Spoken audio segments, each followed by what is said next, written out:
Hey, everybody. It's been a long day, kind of a crazy day so far, but in a good way. Working on some of my transactions and helping my customers get their deals a little closer to the closing table. And I thought, I should talk about investments today because I'm so passionate about it, and I feel like it's something I get asked a lot by people for recommendations and advice, so it's a hot topic. I'm Wendy Swan. I'm a realtor here in North Central Florida, Keller Williams Gainesville Realty Partners.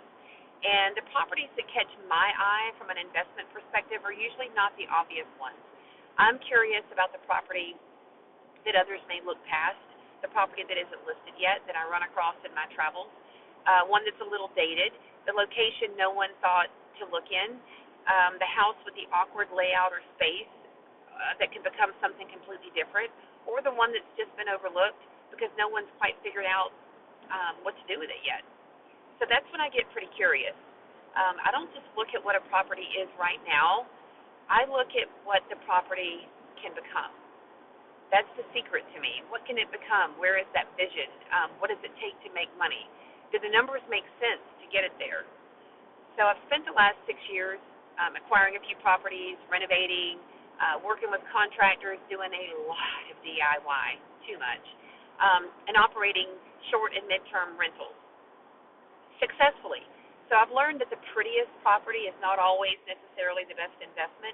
Sometimes the property in the perfect location can cost so much to buy and operate, especially operate, that the return is really not there. Meanwhile, something a little less obvious with a much lower acquisition cost and overhead can kind of creep in and quietly produce a much stronger bottom line. And that's what we're all looking for, right? That's the part I love to figure out.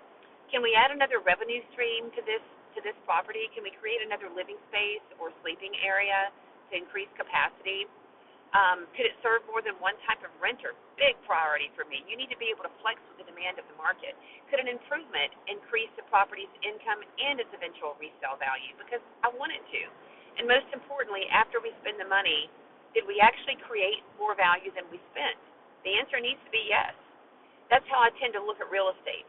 I like to understand where the money goes, where and when it comes back, and where there might be an opportunity that isn't obvious from just the photos. And sometimes the answer is that there is no path forward. If the numbers don't work, you have to be able to put that behind you and move on. You can't force a deal to be a good deal. So I'm going to start bringing some of those properties and scenarios here to share. Some will be beautiful. Some will be a little quirky or a little weird. Some may be sitting in places you wouldn't expect me to look. And some may be properties that everyone else has turned away from, and they're been passed over. So we're going to look at what they cost, what I see in them, what might change, what they could potentially produce as far as income, and whether I'd even want to put my own money into it, because typically I don't give someone information or advice to move forward on a path unless I would do it with my own money. So I don't just look at what a property is. I want to know what it could become and whether the numbers justify getting it there.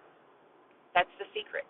If that kind of real estate interests you, stick around. I think we're going to find some really interesting ones. I'm going to bring them here, talk them through, kind of give you my thought process behind them, and we're going to find some good ones. So hope you tune in more. Stay tuned and have a great day.